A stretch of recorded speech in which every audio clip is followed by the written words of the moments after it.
Syakhsiyah Islamiyah, Bina Syakhsiyah Dakwah, Bina Mujtama, Islahul Ummah, kemudian Istariatul Alam.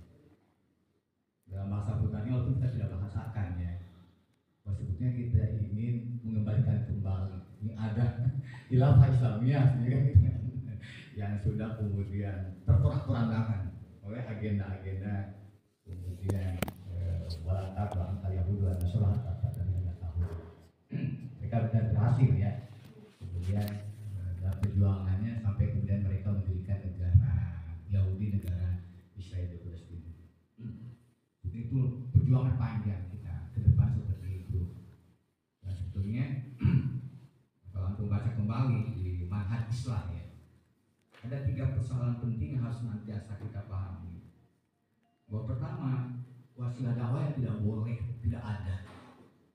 Pertama, kita sedang berikhtiar untuk mengembalikan kembali komitmen umat kepada keislamannya. Ingin supaya kehidupan ini diatur berdasarkan manhaj Allah. Berarti gitu kan? Walaupun tentu dalam konteks dakwah kita tidak merasakan itu ya kan. Misalnya di ADART ya,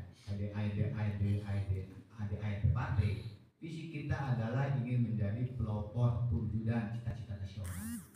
Kita bahkan dengan itu ya. Dalam visi, dalam misinya yaitu membina ya masyarakat, civil society yang seperti itu kan. Jadi masyarakat itu sebagai basis ya pembinaan dakwah yang akhirnya harus nanti mereka tersinggung dengan nilai-nilai Islam. Kemudian ini yang perangkat pengelolaan kenegaraannya kita menjadi pelopor perwujudan cita-cita nasional berupa keterlibatan kita dalam kehidupan berbangsa dan bernegara.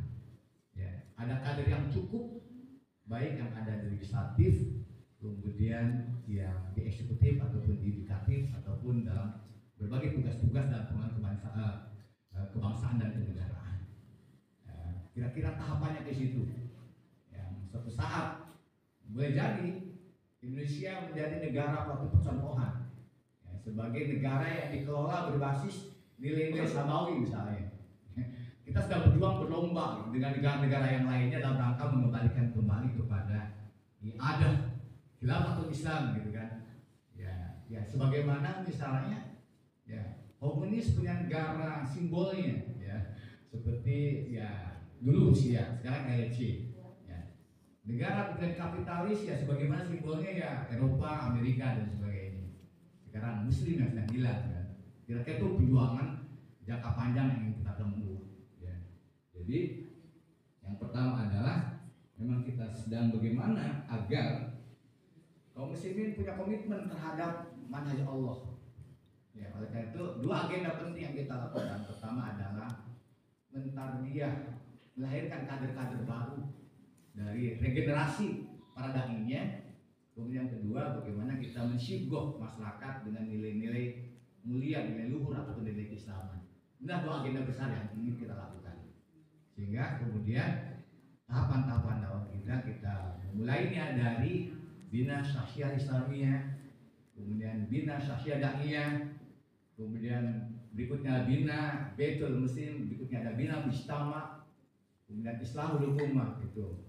Nah dengan demikian berarti dalam 2 hal yang bersamaan kita harus melahirkan kader-kader dakwah baik secara kuantitas dan kemudian secara kualitas sesuai dengan daya dukung kemampuan profesinya yang dibutuhkan di tengah-tengah pengajuan bangsa dan negara.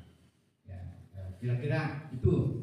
Ya, misalnya dalam konteks kita di Kabupaten Pandeglang, intinya kita ingin melahirkan kader baru, baik secara kuantitas ataupun kualitasnya, ataupun kemudian kita juga ingin membina masyarakat supaya tersinggung dengan kemudian sigoh al-Islamiyah ataupun nilai-nilai itu, yaitu yang pertama. Oleh karenanya terus kita ingin mengeskalasi, memperbesar wadah ini, ya wadah jamaah dakwah ini, ya sehingga saya ingin mengkilas balik ketika pada tahun kemudian sebelum kita mendirikan partai menjadi partai keadilan, partai itu kan didiskusikan apa sih cover yang tepat Wajihah yang mewadahi kita ini sebagai organisasi dakwah. Ya. Waktu itu dalam survei kan lebih dari 60% lebih menginginkan agar diwadahi oleh kemudian partai, ya kan? Ya, lahirlah Partai Keadilan. Ya, karena salah satu kelebihan menggunakan ya wajihah partai berarti dimungkinkan kita untuk masuk langsung kepada dunia politik, misalnya untuk ya parlemen atau dan sebagainya. Dan itu tidak bisa dilakukan oleh ormas. Itu salah satu kelebihan diwadahi oleh wajihah partai politik. Ya. Tapi ada kekurangannya, tidak bisa menampung. Kemudian secara undang-undang, kemudian seperti ASN dan sebagainya. Kader dakwah tidak bisa ditampung di situ. Itu kekurangannya ketika menggunakan wajihan partai politik. Tetapi itu bisa diantisipasi untuk kerja-kerja dakwah tetap menggunakan cover-cover yayasan dan sebagainya. Ya. Nah, kemudian akhirnya kan rumusannya adalah termasuk pertanyaan, ya, mana yang lebih optimal, ya, dalam rangka mewadahi itu, sehingga kemudian tetap kebijakannya al-hizb wal jamaah, al-jamaah wal hizb. Ya. Jadi partai itu merupakan representasi kepemimpinan dakwah. Ya. Walaupun para anggotanya tidak bisa diwadahi secara formal melalui wadah kepartaian. Ya. Kemudian yang terakhir kan akhirnya kemudian teman-teman yang tidak mungkin dibajui dengan kepartaian itu kan kemudian dihimpun dengan nama kultural, dengan profesional dan sebagainya. Tapi intinya terakhir misalnya kebutuhan Majelis Syuro masih kita menggunakan cover partai sebagai wadah. Hanya bagaimana untuk mewadahi yang tidak mungkin. Ya secara undang-undang partai politik itulah maka diwadahi dengan wadah cover yang lain. Jadi kalau ada tadi pertanyaan dari antum mana yang lebih optimal? Ya tadi itu dipisah. Sebenarnya kita tidak berpisah, kemungkinan kita tetap satu, ya kan? Ya ketua Majelis Syuro-nya partai ini sekaligus ada pimpinan dakwah, ya. Hanya dalam pengelolaannya, ya, organisasinya kan tidak mungkin kemudian teman-teman tidak mungkin secara undang-undang diwadahi dengan kepartian itu. Tapi sampai terakhir Majelis Syuro masih menetapkan bahwasanya al-hizb wal jamaah, al-jamaah wal hizb. Ya, tinggal bagaimana amal-amal dakwah di lapangan dikelola dengan berbagai cover-cover yang lain yang tidak mungkin itu dilakukan oleh kepartaian. Misalnya, ya, mengembangkan lembaga pendidikan seperti itu kan yayasan terus dikembangkan.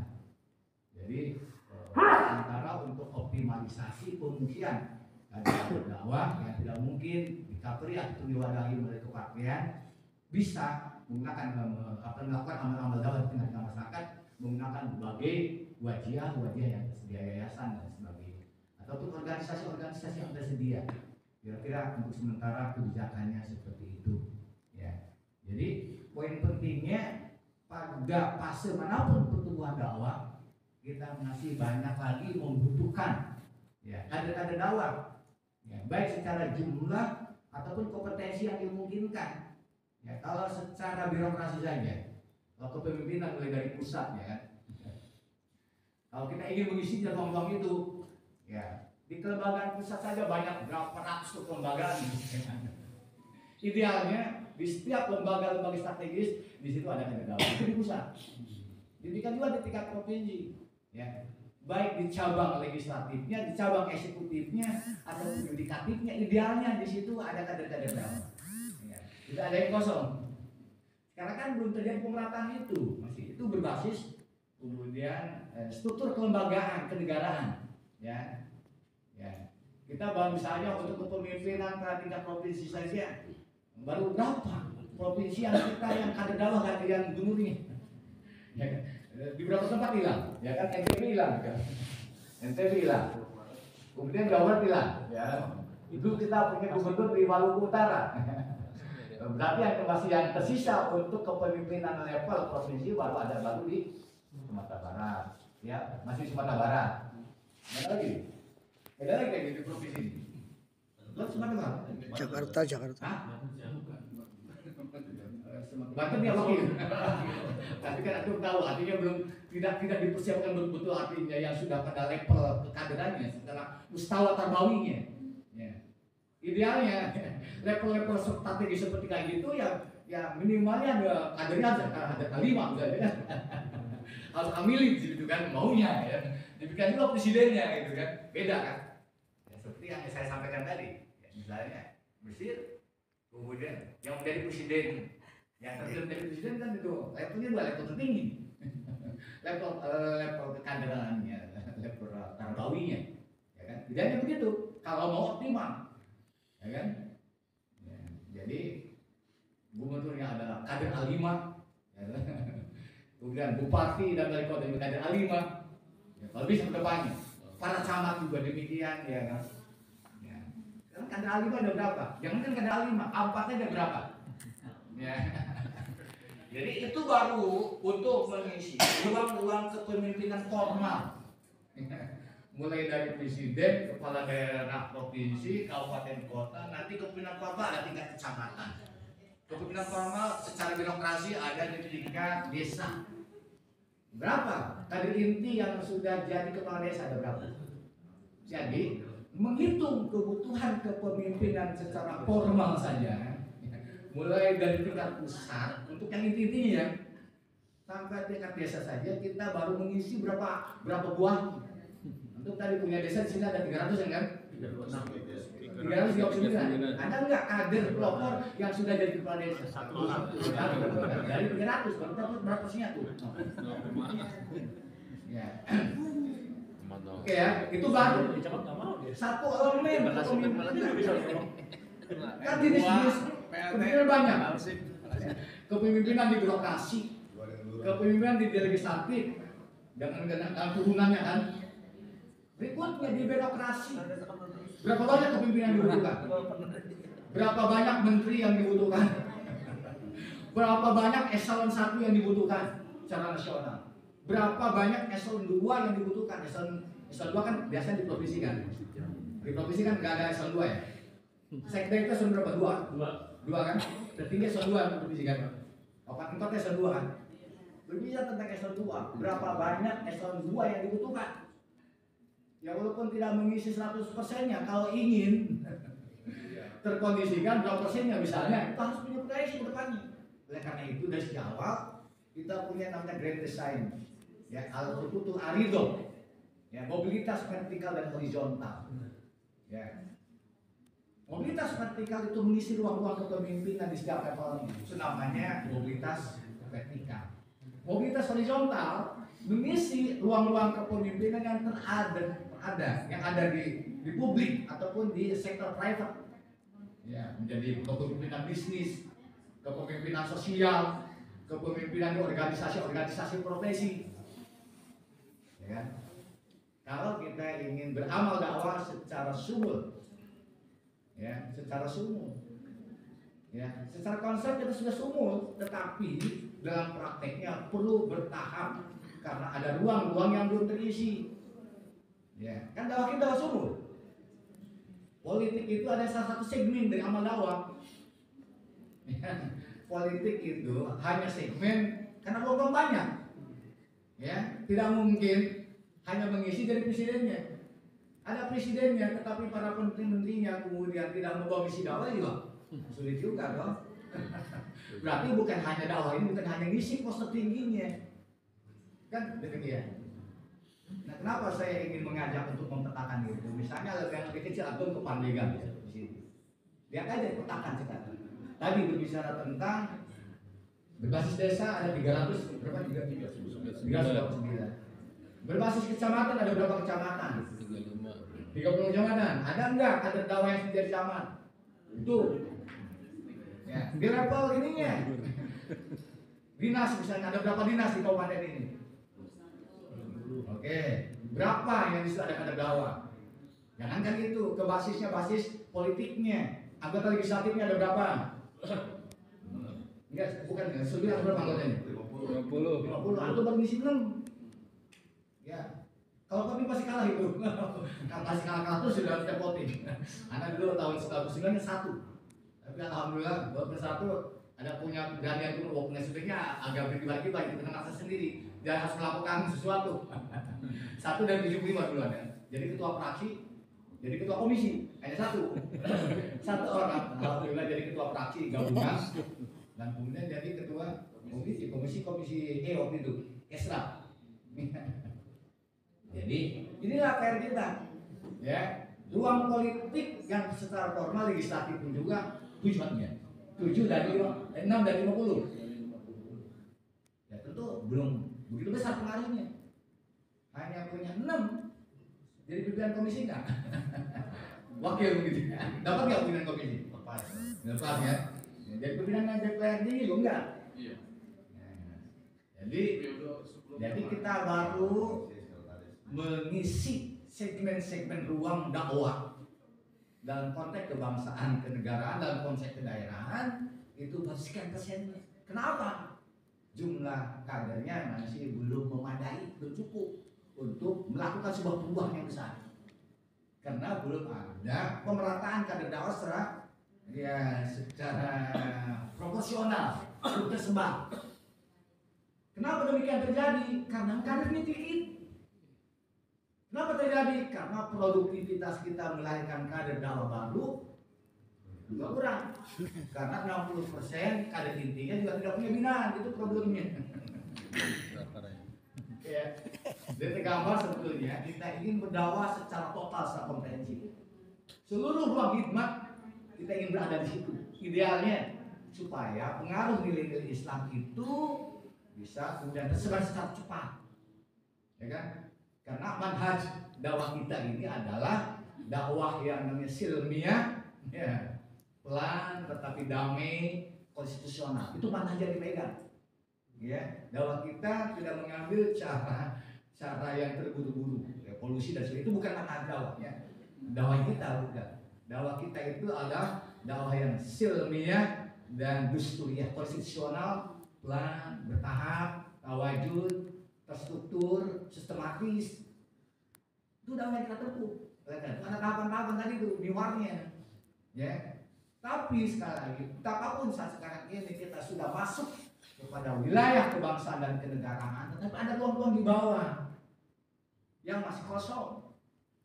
Ya, kita belum penuh mendapatkan dukungan dari mihwar sya'binya. Ya, kalau misalnya PKB sudah punya basis, ya segmen keagamaan itu orang-orang yang umumnya kan, ya kan gitu. Kita ya belum punya basis yang kokoh. Konteksnya adalah basis sosial kemasyarakatannya, ya kan, belum terbentuk basisnya saat ini, ya kan. Wajar kalau kemudian ada kita belum. Betul memang capaian dakwah ini bukan satu-satunya capaian politik, tetapi itu setidak-tidaknya salah satu alat ukur, ya kan. Capaian politik adalah salah satu alat ukur dalam dakwah. Tetapi ya, capaian politik yang sesungguhnya ya, yaitu adalah terislamkannya bangsa dan negara dan masyarakatnya untuk menyembah Allah, gitu. Dakwatun nas ilallahi bil mau'izatil hasanah. Ya. Kasarnya sebetulnya kita sedang punya agenda ingin melakukan Islamiyatul hayat. Itu sebenarnya tujuan dakwah itu. Ya. Dakwatun nas ilallahi bil mau'izatil hasanah. Supaya manusia itu kembali kepada fitrah dirinya, Islam. Dengan manhaj Islam. Hanya ini ada tahapan-tahapan perjalanan.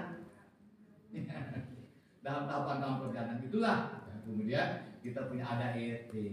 Ada ERT-nya kita bunyikan dengan visi dakwah itu menjadi partai pelopor perwujudan cita-cita nasional.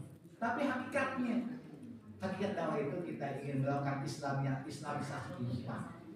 Hanya tentu ya tidak kita bahasakan dalam bahasa-bahasa formal. Itu target dakwah seperti itu. Oleh karena itu supaya pengaruh dakwah ini kuat, maka ketersediaan kader-kader dakwah itu harus memadai, baik secara kuantitas ataupun kualitasnya dengan kompetensi di mana ruang dakwah itu masuk. Ya, kalau ingin dakwah di birokrasi berarti kompetensi sebagai birokrat, harus ada kader-kader dakwah yang memiliki kompetensi sebagai birokrat. Kalau ruang dakwah ini masuk kepada pebisnis berarti kompetensi kader dakwah yang menjadi pengusaha, menjadi pebisnis ada di situ, baru bisa. Ya, kan kita ini sumber dakwahnya, seluruh segmen, seluruh wilayah kehidupan. Nah, persoalannya tadi ada PR besar bagi kita, Bagaimana terus mencetak kader-kader dakwah baru, tidak saja jumlahnya, tetapi kompetensi yang dibutuhkan ya untuk berdakwah di setiap ruang, di setiap segmen kehidupan itu sendiri. Ya, karena perintahnya kita dalam berdakwah sesuai dengan bahasa kaumnya. Ya. Berdakwah dengan birokrasi harus sesuai dengan kompetensi birokrasi. Ya akan tepat ketika kemudian dakwah di birokrasi antum punya jabatan eselonnya satu, itu kan pengaruhnya akan berbeda. Kalau kompetensinya di situ. Ya. Demikian juga di segmen-segmen yang lain, ya kan? Nah, itu saya ingin menyampaikan tantangan dakwah kita. Karena itu menjadi penting kita berikan perhatian kembali ya kepada produktivitas melakukan ya kader-kader dakwah yang baru. Nah, tadi ada pertanyaan di mana tempat yang kira-kira ideal. Belum temu karena secara nasional 10 tahun terakhir terjadi stagnasi. Ya, nyaris kemudian pertumbuhannya tidak tertumbuh kader baru. Ya. Bahkan saya seringkali juga memberikan semacam masukan ya. Kita terlalu lama memproses dalam perjalanan, walaupun ada kritik juga dipercepat gitu dalam apa event-event tertentu, tetapi ada juga yang baru masuk ke level A5 itu setelah usianya 60 tahun. Terus dikaryakan bagaimana gitu kan? Dia sudah ikut tarbiyah itu hampir 30 tahun. Nah persoalannya, apakah yang mentarbiyahnya yang kurang berhasil gurunya ataupun kurikulum itu kurang berlama-lama? Ya kan, sampai kemudian ke level A5 itu harus menempuh 30 tahun sampai 40 tahun. Di usianya 60 tahun baru dia dilantik menjadi A5. Kan ada problem di dalam kemudian kita mengelola tarbiyah kita. Ya. Tadi ada yang cenderung mempercepat, tetapi ada yang cenderung kemudian apa masalahnya? Kalau orang tidak naik kelas itu di mana persoalannya? Ya. Apakah kita mengelola kemudian tarbiyah ini belum efektif? Ya. Sehingga kemudian orang berlama-lama di satu tempat nggak naik kelas ataupun bahan bakunya atau seperti apa gitu. Jadi apa? Sedih atau ada yang sudah tadi banyak 30-an tahun saya dengar baru bilang beberapa waktu lalu ini baru masuk A5. Sudah sekian tahun tadi itu. Oleh karena itu mungkin ya proses tarbawi kita pun juga perlu kita evaluasi. Sudah efektif nggak kita mengelola tarbiyah ini? Ya, artinya sesuai dengan manhaj yang ada. Ya. Pemahaman terhadap manhaj tarbawi juga perlu diperkokoh.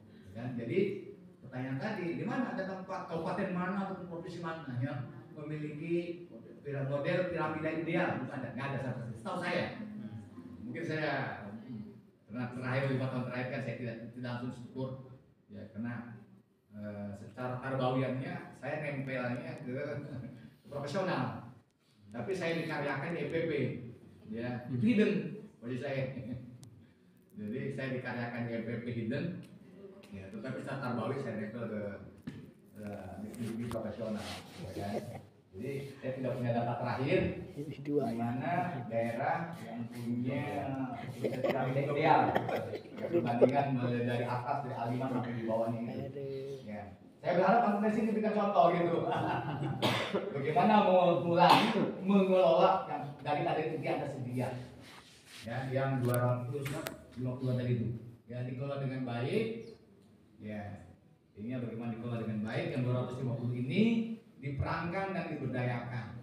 Saya tadi sudah cerita sama Hasan. Ya, gini, kita ini ada satu hal yang perlu kita umumnya kita ini dididik taat. Ada aspek yang lain. Kadang-kadang menunggu diberikan kerjaan. Kalau tidak ada perintah nggak bergerak. Ya kan? Itu kan yang dirasakan kan. Makanya dia mungkin saja nggak tahu. Terakhir aku punya data di sini. Kalau yang tadi itu yang 60% tidak punya binaan, mungkin menunggu. Oleh karena itu, organisasi, partai ataupun wadah ini harus menyiapkan, dikelola bersama. Ya kan? Mengadakan daulah dikelola. Ada nggak yang menangani secara khusus yang menyiapkan daulah rekrutmen atau apa namanya? Ya dari berbagai segmen. Ya, di tahun 2025 kita ini akan melakukan rekrutmen di mana saja secara organisasi diprogramkan. 1 tahun ini mau merekrut di sekolah mana, di perguruan tinggi mana itu teragendakan secara jamaah secara organisasi. Baik misalnya pengolahannya mulai dari struktur bidang kaderisasinya ataupun dari pembinaan atau pembinaan tersendiri. Nah sekarang ada enggak yang sudah teragendakan ya di 2025 ini, event-event apa saja yang secara jama'i, yang secara terorganisir yang sudah kita ingin rencanakan dalam rangka merekrut kader baru ya, basisnya mau sekolah, mau organisasi, mau pesantren, mau kampus. Sudah dilihat, ada nggak agendanya? Agenda bukannya karena inisiatif pribadi ya, Dawadia dan sebagainya, tapi secara khusus kita melakukan agenda rekrutmen yang secara terjadwal, targetnya jelas, berapa banyak kader baru yang akan kita rekrut, basisnya mau dari mana, mau dari pesantren, mau dari masjid, mau dari sekolah, mau dari kampus, ataupun dari basis-basis yang lain. Agenda kan? Ya. Kalau dari situ mencari kader baru, ya kan? Ya, satu. Ya. Kemudian yang kedua, bagaimana supaya juga kader-kader ini semuanya satu pun yang tidak kan sebetulnya tidak terlalu sulit. Ya. Kita diperintahkan untuk belajar dan mengajar. Walakin kunu rabbaniyina bima kuntum tu'allimuna kitab wa bima kuntum tadrusun. Itu yang paling mendasar. Balighu anni walau ayat. Yang paling dasar, sampaikan walaupun satu ayat. Mohon maaf ya, grup saya ini grup A5. Rata-rata ada profesor, dokter dan sebagainya. Saya bilang gini, kami diskusi. Saya bilang gini, ini konteksnya Bandar Lampung nih, ya. Ada berapa masjid saya bilang di sini?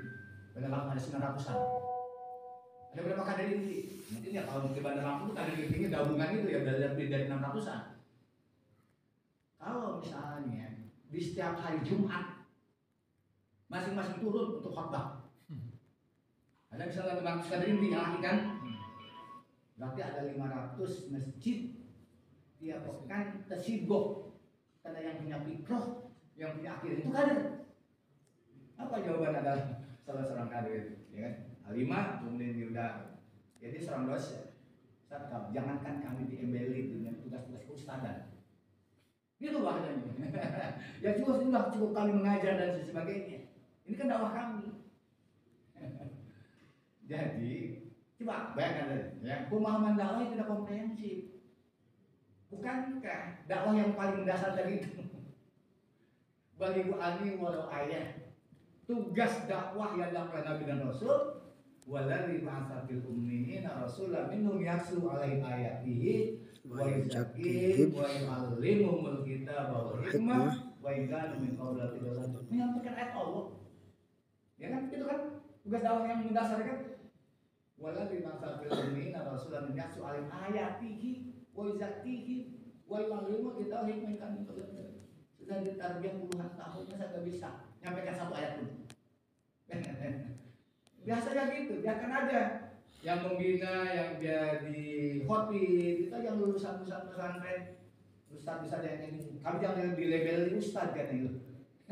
Kita siapa yang bergerak ustaz sebagai suruh berdakwah minimal memanfaatkan ruang-ruang yang tersedia. Masa sayang amat sama ilmu antum ditarbiyah 20-an tahun. Masa menjadi yang cuma menjadi Islami terus? Ya kan? Dia tarbiyah lebih dari 20 tahun. Apa nggak jenuh? Dia cuma dia hanya jadi Islami. Kan sudah tersedia. Jumatan ada dong. Masyarakat yang mau dengar, saya ingin menyampaikan. Itulah yang paling mendasar dari tugas dakwah yang sudah terabaikan. Kira-kira begitu. Ya bayangkan antum di sini. Berapa yang laki-laki misalnya? Yang kader itu yang laki-laki dari 350-an dari itu. Mungkin ada 175 lebih setengahnya kan, biasanya ibu-ibu yang mandang akhlak ini. Ya bisa Pak, ya ada 150-an. 150 kader inti tiap hari Jumat di Kabupaten Pandeglang menyebar tiap hari Jumat. Apalagi kalau kemudian masing-masing minimal punya halaq pembinaan satu. Berarti ada 150 halaq pembinaan tiap pekan. Apalagi kalau masing-masing punya 2, 3 dan sebagainya. Banyak lagi yang tersibuk. Nah, jadi poinnya optimalkan dulu. Ya, kalau tidak punya materi kasih materi. Kalau tidak bisa membina, latih dia sampai dia bisa membina. Harus mulai dari situ. Baru yang namanya pergerakan dakwah itu bisa kelihatan. Ya. Ya betul, itu kan tugas mengembangkan seperti yang profesional itu mengembangkan sampai dia punya kompetensi menjadi eselon 2 itu hal lain. Itu adalah sarana dan wasilah supaya dakwah jauh lebih bisa diterima. Tetapi esensi dakwah, mati dakwah itu apa sih? Menyampaikan ayat-ayatnya, ngajar ngaji, bahasa kasarnya. Ya, walakin kunu rabbaniyina bima kuntum tu'allimuna kita wa bima kuntum. Ya, sederhananya tugas dakwah itu aja. Ngajar ngaji, gitu aja. Ngajarkan ayat Allah. Baca Allah kepada yang bisa. Ya. Itu yang paling mendasar dari tugas orang dakwah. Ya, tadi kan kita sebagai dakwah, ngobrol apa sih tugas mendasar seorang dakwah? Menyampaikan ayat Allah. Surat Al-Jumu'ah ayat 2. Ya, waladzi ba'atsa fil ummiyina rasulan yatlu 'alaihim ayati wa yuzakkihim wa yu'allimuhum al-kitaba wa hikmah ya. Pada konteks ini baik dibajuin dengan struktural ataupun dibajuin dengan pada apapun profesional apalagi yayasan kultural dan sebagainya sama. Beda nggak? Kalau kita menyampaikan ayat Allah, tugasnya sama nggak? Sama dong? Nggak ada yang beda dong? Mau dibagi apa? Berhasilnya itu, esensinya. Mau di kultural, profesional, kultural, ngajarin orang untuk bisa ngaji, udah aja, dibahasakan sederhananya saja. Kalau ngajarin masyarakat untuk bisa ngaji itu tidak jalan, berarti tugas dakwahnya tidak jalan. Udah gitu aja. Kalau ngajarin ngaji tidak jalan, baik ngajarin ngaji untuk dirinya, untuk keluarganya, untuk umat dan masyarakat, berarti tugas dakwah tidak jalan. Dengan nama apapun, dengan nama jabatan apapun, mau punya jabatan jadi menteri, jadi presiden, jadi gubernur, ya, kalau tugas ngajarnya nggak jalan, dia tidak menjalankan tugas sebagai seorang dai. Kan esensinya tugas sebagai dai itu di situ. Ya, walakin kunu rabbaniyina bima kuntum tu'allimuna al-kitaba wa bima kuntum dan soalnya apa sekarang yang 60% itu nggak mau membina, nggak mau menyampaikan ayat Allah. Kita kan nggak bina seperti esensinya di situ. Ya, mencerdaskan anak bangsa melalui kemudian pengetahuan ayat-ayatnya. Kira-kira itu ya. Jadi saran saya hemat-hemat untuk sudah punya kader banyak tadi ada 250-an itu dioptimalkan ya untuk memperluas, untuk memperbanyak rekrutmen dan pembinaan. Saya kira dari situ dulu. Mudah-mudahan sudah terjawab dari berbagai halnya. Tapi saya belum punya referensi. Kalau ditanya di mana sih yang paling ideal, udah antum dari sini aja. Antum punya piramida yang ideal. Coba sekarang dipetakan, ya. Mulai dari A5-nya turun ke bawah, A5-nya atau berapa di sini saya tidak tahu, A4-nya berapa. Ya, di apa yang dikalkulasikan nih. Ya, terus digerakkan proses untuk rekrutmen, membina dan sebagainya. Dengan mengajar itu kita jadinya terdewasakan, belajar. Ya, belajar terbaik itu mengajar. Ya, belajar terbaik itu adalah mengajar lagi. Bahkan itu perintahnya itu begitu. Walakin kunu rabbaniyyin bima kuntum tu'allimuna kita wa bima kuntum tadrusun. Ya, kita harus menjadi generasi ya, belajar, mau menjadi belajar dan mengajar. Ya, tarbiyah itu kan isinya begitu. Ya, segera itu berapa? Allah SWT. Ya. Oh iya ya. Ya. Jadi ya kondisi masyarakat ya saat sekarang ini pada dasarnya kita ingin bawa masyarakat ke arah situ, ya kan? Nah, sebetulnya prinsip dasarnya kan kita pertama taat asas aman syar'i, aman qanun undang-undang, ya kemudian apa lagi ya, aman regulasi, peraturan dan sebagainya. Ya, contoh sederhananya begini, kan? Money politik dibolehkan nggak? Kayak gitu kan? Itu perdebatannya kan panjang kan? Ya, nanti ada aspek kemudian mana prioritas. Nah, Sekarang nanti perbandingannya, orang lain melakukan hal yang sama, kan istilahnya itu begini. Secara undang-undang, ini kan undang-undang saya itu kan, intinya kesan itu bisa mendapat lebih suara lah kayaknya gitu kan. Diskusinya nanti mana yang lebih maslahat, ya, pemerintahan atau legislatif ini di bawah orang baik, ya, atau kita serahkan kepada para koruptor. Dan itu kan perbandingannya kan, menyerahkan pemerintahnya kepada koruptor itu jauh lebih berbahaya. Ini kan ternyata istilahnya mengambil hak. Nah, makanya Usus Qaradawi berfatwa dalam konteks kasus itu kasuistik mengambil hak, tetapi harus tidak boleh berlama-lama di medan normal, ya kan? Jadi secara asas money politik tidak boleh, ya kan? Tapi ada pertimbangan tadi itu, masa kita mau serahkan kepemimpinan ini kepada orang-orang yang memungkinkan dia punya tidak kompeten, kepada orang bukan ahlinya. Oleh karena itu, ya dalam konteks itu, ya kita untuk menyelamatkan umat dan sebagainya. Oleh karena itu, secara peraturan nggak boleh namanya politik, kan? Demikian juga secara syariat itu tidak boleh kan? Tapi tadi perbandingannya, bagaimana apa namanya untuk sementara. Jadi dari yang lain kemudian tahabu berbagi hadiah lah kalian, karena masyarakatnya didekatinya harus dengan cara itu, ya. Antum lama berjuang untuk bisa mendapatkan DPR RI dari dapur tidak berapa, nggak pernah terambil kan, nggak pernah terambil.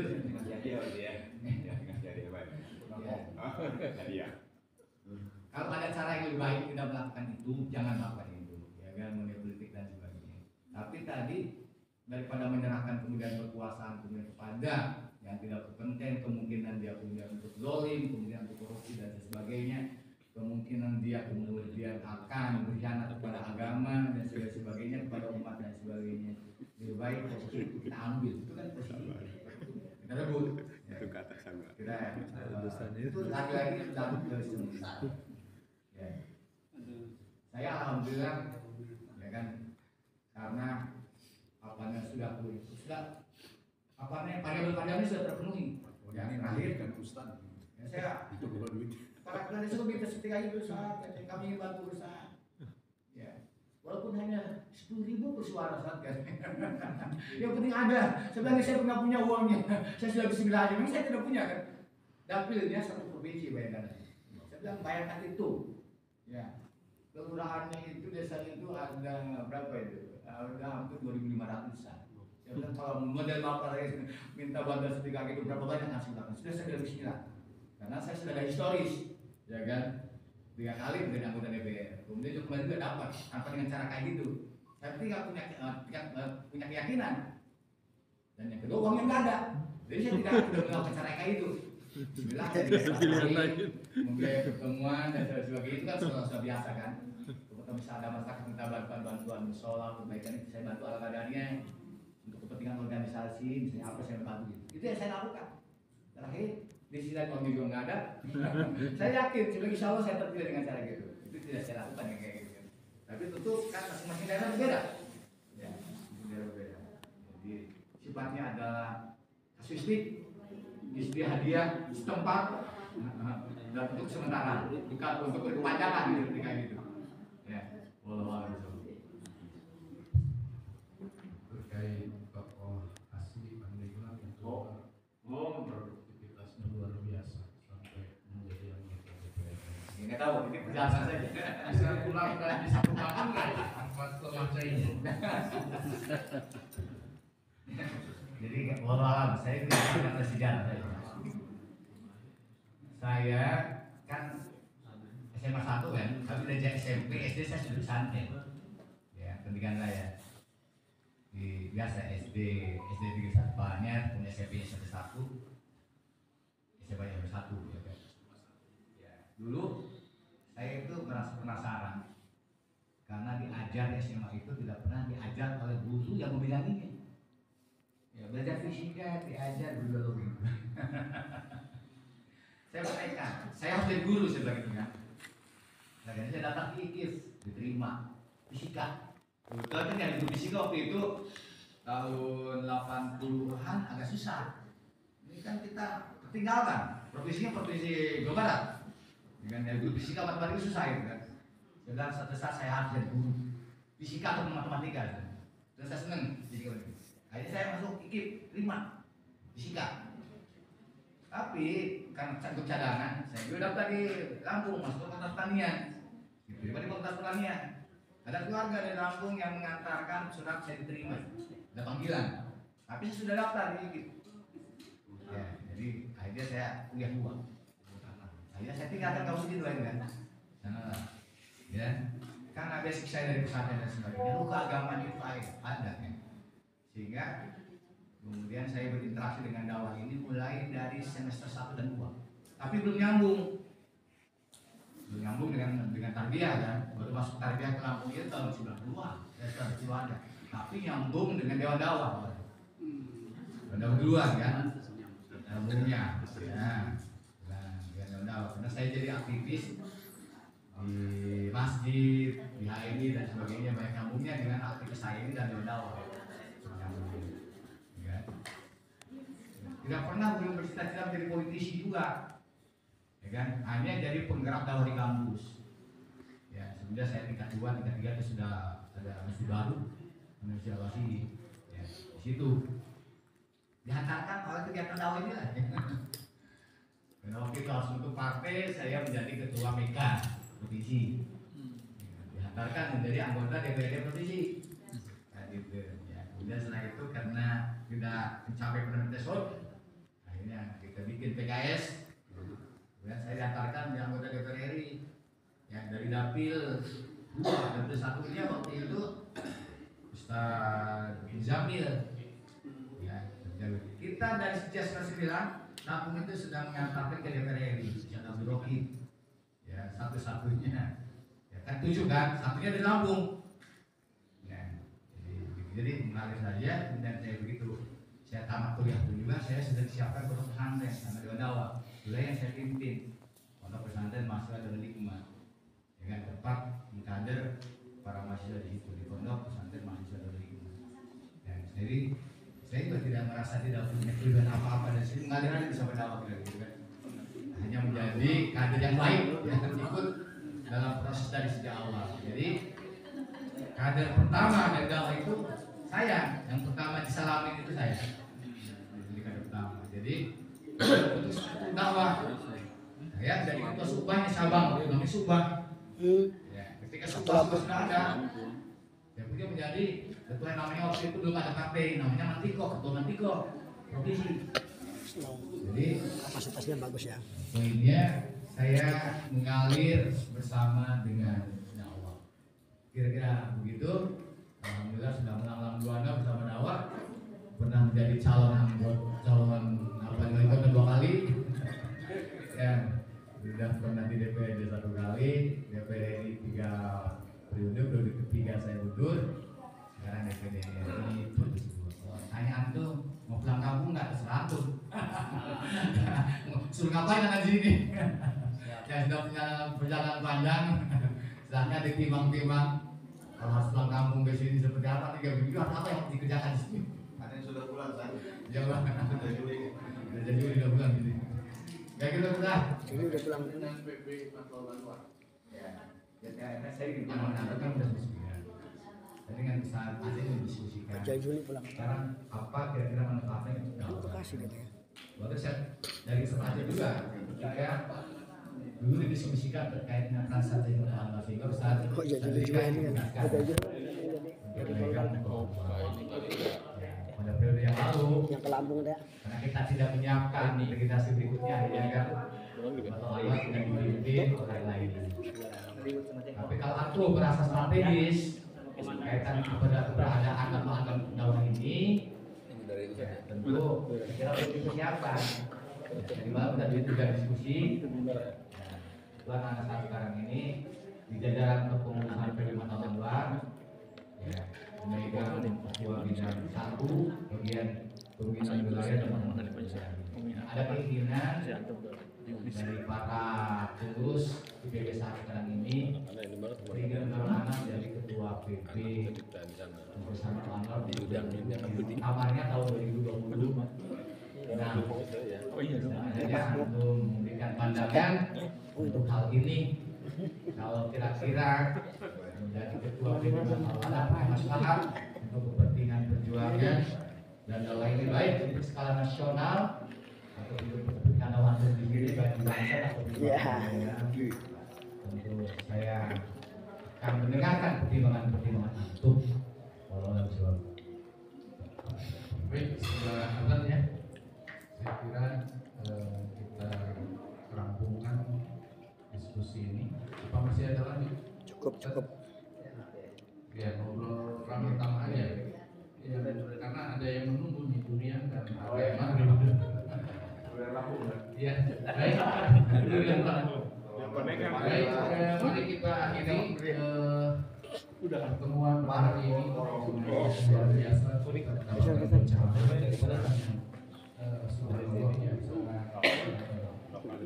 Baik sekali buat kita semua.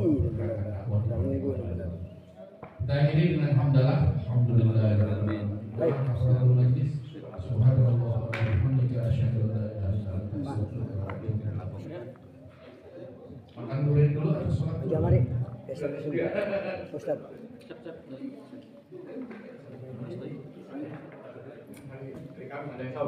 Bismillahirrahmanirrahim. Allahumma Ini ingat nih. Kalau lomba. Ingat makan durian apa? Teman yang ambil ngobrol.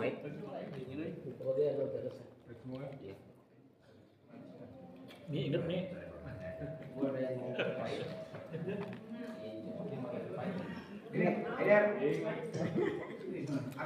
Aduh. Masih tempatnya lama, meninggal.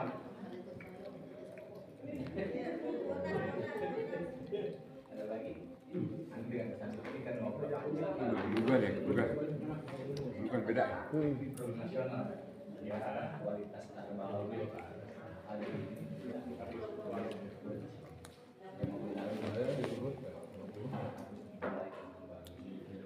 Biar kita ini kepada manfaat. Tony, berat tekanan. Beda nih.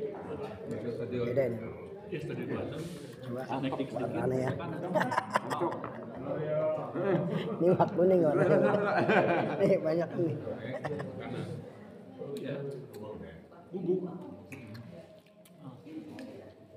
Beda maksudnya. Beda.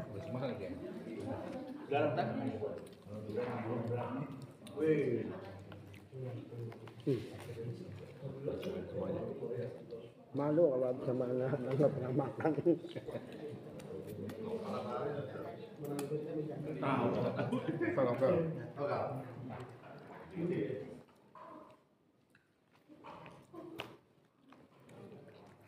Paham. Gimana nih? Enak nih? Kuning tuh. Kuning ya. Coba yang kuning nih. Nyobain ini. Ini tapi kurang matang. Ustaz.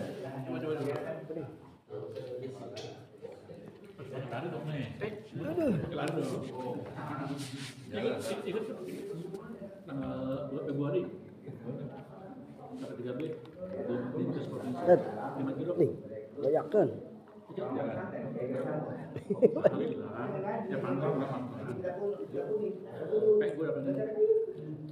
Baik.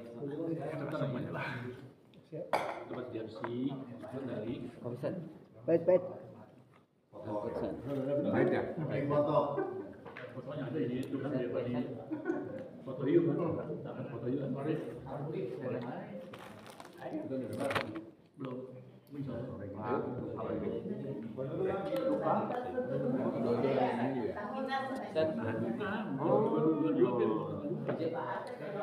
Dari hari Minggu. Tanggal 2 besok berarti kan? Ya. Yang ini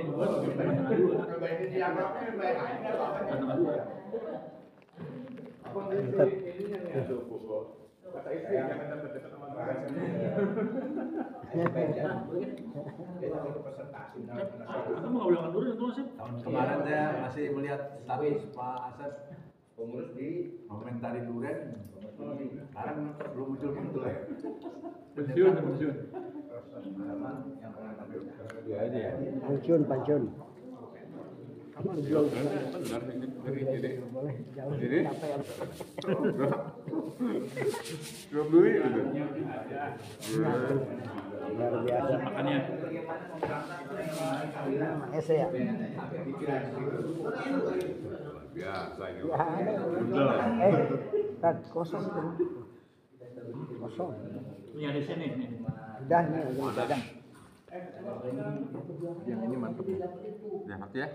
Mantap. Yang nggak terlalu. Fungsinya. Itu. Mantap. Coba. Mantap nih.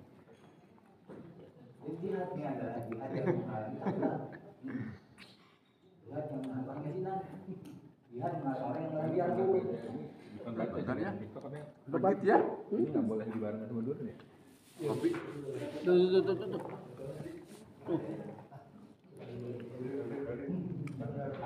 Ustaz, mantap nih. Beda ya? Itu kurang nih, coba ya. Kurang enak kali. Untuk rasa. Beneran. Jangan tergitang enak. Ini mah jaman tadi. Iya mah legit dan manis.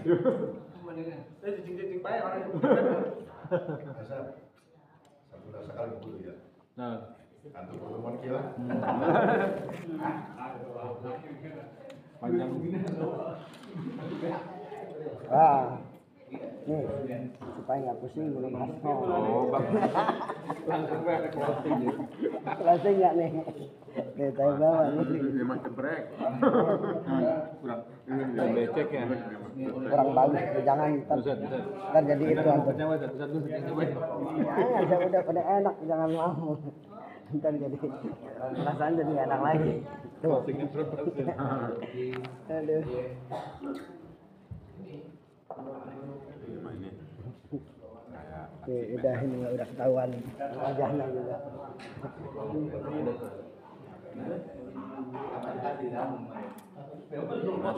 Alhamdulillah.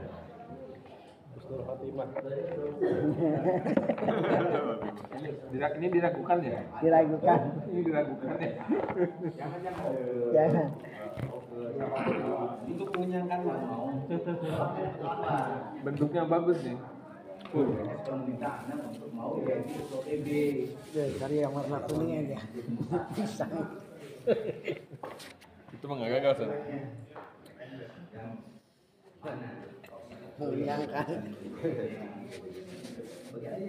Mana? Kalau dengan teman kamu Jawa, pegang. Alhamdulillah ya. Pegang. Oh, mau. Enggak. Balasit udah kabur Balasit. Apa Balasit?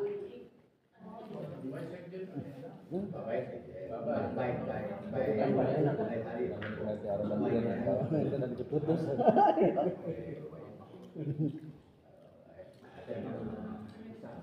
Tat.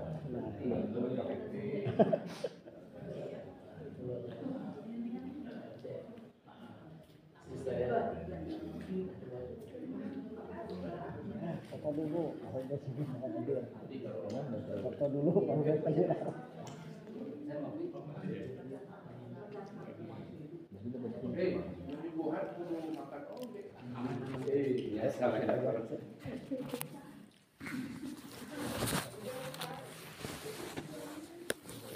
Yuk, duh, kelasnya nggak tuh? Wih, banyak tuh asam urat. Aduh.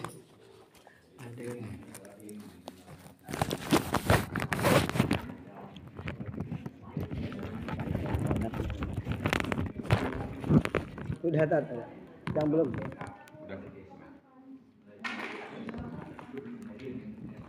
Habis manis, ngopi jadi pahit. Jadi pahit Biar bener. biar masih rasa terus ini.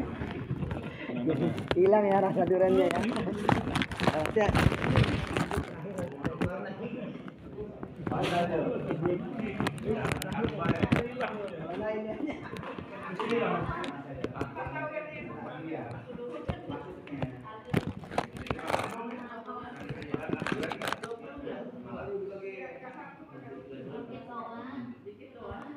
Dikit.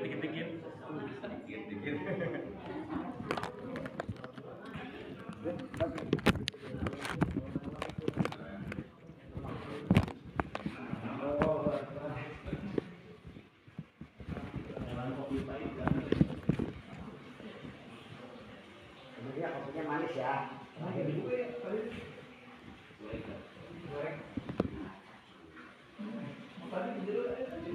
Gimana ceritanya gimana?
Kalau udah bingung nanti biasa. Bisa ini cerita. Udah terbiasa udah enggak? Saya dia apa ya? Karena jadi kapok tuh mau pakai itu. Terus ada teks sekali ikut kecil, Astagfirullah. sekali ikut kecil, nanti dia dipandu sama si kemarin Yang di mana? Itu menjadi aja di mana? kontak. 1.000 sebulan. Bulan berapa kali? Dua.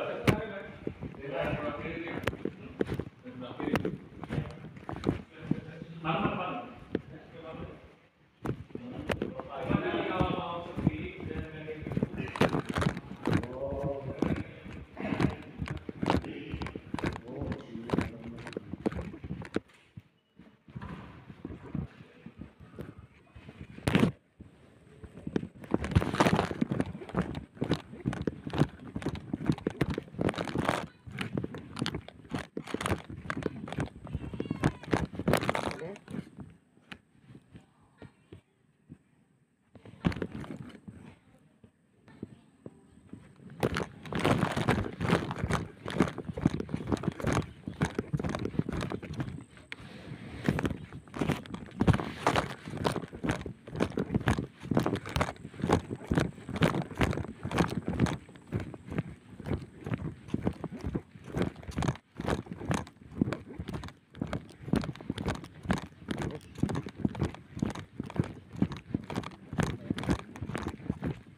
Pak.